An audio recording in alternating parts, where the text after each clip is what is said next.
지역의 이슈를 알아보고 시민들의 민원을 들여다보는 동네 해결사입니다. 오늘 동네 해결사 동네를 논하는 시간 동네 회의록입니다. 네, 김경 본부장님 나오셨습니다. 네, 안녕하십니까. 네, 안평한 대표이사 나오셨습니다. 네, 반갑습니다. 네, 동네 해결사 동네 회의록 출연하시면서 대표이사님 혹시 주변에서 네. 이런 문제도 좀 다뤄주셨으면 좋겠습니다. 뭐 이런 뭐 민원 혹시 받으신 거 있습니까? 민원은 안 받았는데 네. TV를 시청을 했다. 네, 그래가지고 뭐 사진을 찍어서 보낸다 할지 네, 카톡으로 보낸다 이런 일들은 좀 있었습니다. 네. 네. 김경 본부장님 혹시 뭐 안평한 대표이사처럼 누가 이렇게 모니터 해주시는 분 계신가요? 모니터는 따로 안 하고요. 네, 지나가다 봤다고 해가지고 네. 연락을 준 분이 계시는데 네, 그 듣고 말씀해주신 건 사회자가 너무 힘들겠다. 아, 네, 그래서 네, 그 네. 두 사람이 나와서 너무 네. 사회자를 힘들게 하는 거 아니냐 네. 이런 이야기를 해주시더라고요. 네. 그래서 제가 다시 이제 그 마음을 가다듬고 사회자를 더 괴롭혀야 되겠다. 아, 네. 생각했습니다. 아무튼 많은 분들이 시청하고 계시니까 저희들의 이런 책임감이 더 좀 무거운 것 같습니다. 대표이사님 청년들 많이 만나고 계시지 않습니까? 네, 그렇죠. 어떻게 보면 이 청년들 대부분이 캥거루족인데 뭐 어떤 이야기들 좀 많이 이렇게 듣고 계십니까? 대학생들은 주로 원룸이나 그렇죠. 네. 또 기숙사 생활을 하는데 네. 그 외에 이제 뭐 자기 방을 좀 주택을 갖고 싶어 네. 하는 것이 많죠. 네. 그런데 이제 지금 현재 본부장님께서 말씀드린 광주 주택도 꽤 많이 올랐거든요. 네. 예, 뭐 주택이 낮은 것에 비해 소득도 낮다고 말씀하셨는데 네. 지금 광주는 주택도 높아지고 소득 측면에서 상당히 낮이다 보니까 과거에 소득이 낮기 때문에 저희가 소형주택이나 서민주택, 네. 임대주택들이 많았거든요, 광주가. 이게 이제 그건 나중에 또 이야기를 하겠습니다. 노후화되는 측면도 있는데 아무튼 그 캥거루족들은 네. 이게 뭐랄까 취업도 불안하고 네. 청년들의 삶 자체가 불안하니까 전체적으로 생활비, 거주비 자체가 많이 네. 들잖아요. 그러니까 부모에게 의탁해서 생활하는 건 훨씬 더 경제적이라고 보고 네. 있는 것 같아요. 네. 부모로부터 또 독립을 하고자 해도 뭐 내 집 마련해서 이렇게 독립하는 게 아니라 뭐 월세나 뭐 좀 더 뭐 형편이 그렇죠. 좋으면 전세로 이런 생활하는 이런 청년들이 많은데요. 그래서 뭐 지옥고에 시달리고 있다 이런 말도 있습니다. 혹시 지옥고는 어떤 뜻인지 아십니까? 예, 그거는 좀 알고 네, 있어요. 어떤 뜻입니까? 지하, 네, 그다음 옥탑, 네, 그리고 그다음 고시원 이렇게 해가지고 주거 환경이 최저선에 상징하는 표현으로 알고 있습니다. 네. 그러니까 지하방, 옥탑방 그리고 고시원에 산다라는 이런 2030 세대의 예안을 담은 이런 신조어인데요. 그러니까 뭐 최저 주거 기준에 미치지 못하고 있는 이런 그렇죠. 실정인데 네. 그런데 우리나라 이 최저 주거 기준이라는 기준 뭐 어떻게 좀 설명을 해야 됩니까?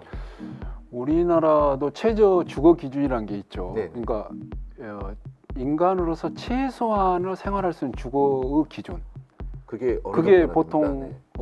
1인 가구로 봤을 때 12제곱미터, 네. 12제곱미터 평수로 보면 4.2평 정도, 4평 정도 되는 네. 구조라고 봐야 되죠. 그러니까 방 하나, 부엌 하나, 그리고 이제 주거 면적까지 포함해서 12제곱미터니까 1인 가구에 네. 4평 정도 생활이 참 쉽지 않죠. 뭐 우리 지역에서 실제로 많이 좀 볼 수가 있죠.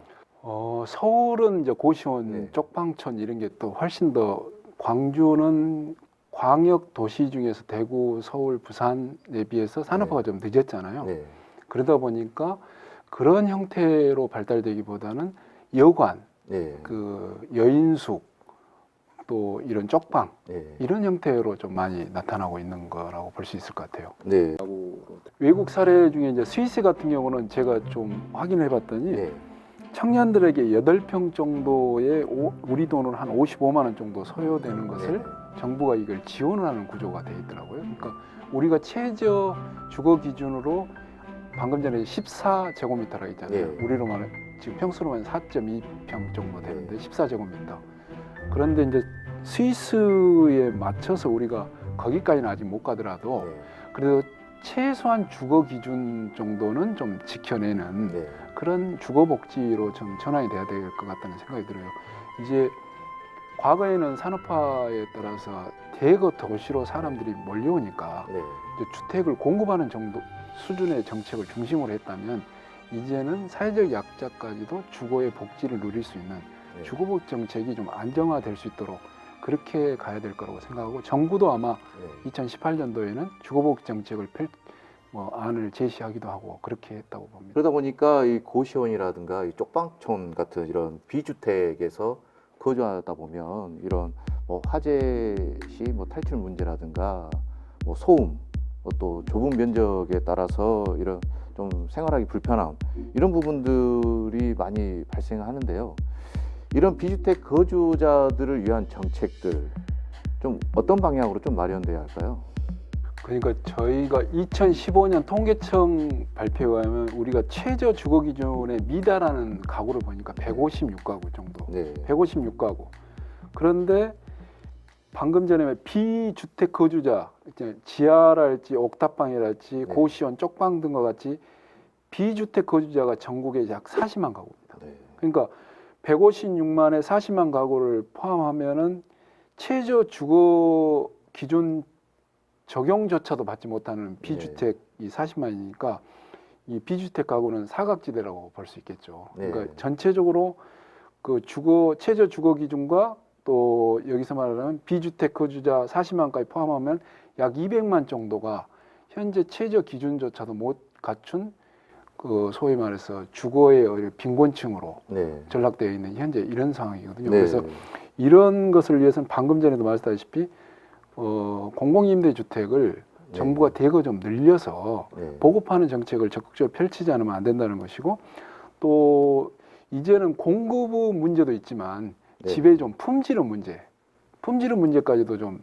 미국처럼 품질 기준을 정해서 그게 준하지 못한 경우에는 강제 철거까지도 해버리는 그런 일이 발생하기도 합니다만 아무튼 그런 지부 품질 기준까지도 좀 네. 이제는 바꿔나가는 그런 구조를 좀 만들어야 되지 않을까 그런 생각이 듭니다. 말씀하신 이런 공공임대주택의 보급은 장기적인 문제이기 때문에 그래서 대안으로 지금 지시되는 것이 청년 공유주택이거든요. 이 부분, 이 청년들이 이런 공유주택을 좀 선호하는 뭐 특별한 이유가 있을까요? 이 지역이 현실적으로 안고 있는 문제 중에 주택 문제가 심각한 문제인데요. 청년들이 지금 삶도 불안하고 네. 취업도 불안하고 그런데 소득 또한 이제 취업이 안 되다 보니까 소득 또한 떨어지는 거죠. 취업도 불안하고 소득 또한 낮아지고 그런데 주택 가격은 천정부지로 솟고 그러다 보니까 그러한 대안으로서 이제 쉐어하우스라는 공유주택을 고민을 네. 하는 것 같아요. 그래서 이것은 청년들이 어떤 저렴한 비용으로 주거 문제를 해결할 수 있는 대안 중에 하나로 네. 되어 있고 일단 비용 면에서 보니까 지금 월세로 15만 원에서 19만 원 정도 네. 되거든요. 그리고 보증금도 2달에서 석 달 정도 금액이면 된다고 그러더라고요. 네. 30에서 50만 원 정도 보증금에 15만 원에서 19만 원 정도의 그 월세를 내니까 청년들의 생활하는 데는 상당히 그 가성비가 높은 거죠. 그래서 네. 이제 그렇게 하는 것 같고요. 또 하나는 이제 같이 생활하지만 네. 또 잠자리만큼은 침실만큼은 개인의 프라이버시를 존중해서 혼자 생활할 수 있는 부엌과 물품을 공유한달지 또는 거실, 화장실이라든가 화장실을 이런 공유할지 거. 이것은 같이 네. 하지만 침실만큼 같이 하고 또 네.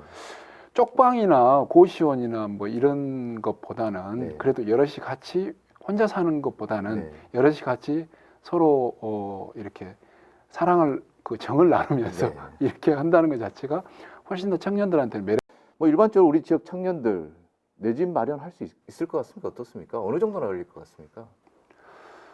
뭐 공식적으로는 5년에서 10년 동안 네. 직장인들이 이 전 급여를 네. 다 저축을 해야 구입할 네. 수 있는 구조라고 산술적으로는 이야기하죠. 네. 그런데 현실적으로 지금 우리 광주만 해도 집값 폭등으로 인해서 광주에서조차도 그 주택을 구입하는 것이 서민들이 현실적으로 어려운 구조거든요. 네. 그런데 하물며 취업도 불안하지 또 일자리뿐만 아니라 소득도 떨어져가지 그런데 집값은 이런 식으로 계속 올라가지 이런 네. 상황에서는 사실 그 미래를 예측하고 청년들이 살아가기 쉽지 않죠. 특히 지금과 같은 저성장 시대에는 소득 자체가 줄어들지 않습니까? 그렇기 때문에 이걸 저축을 해서 어느 정도 기간 안에 주택을 뭔가 마련할 수 있겠다는 희망이 네. 만들어질 수 없는 구조입니다. 네. 그렇기 때문에 이것은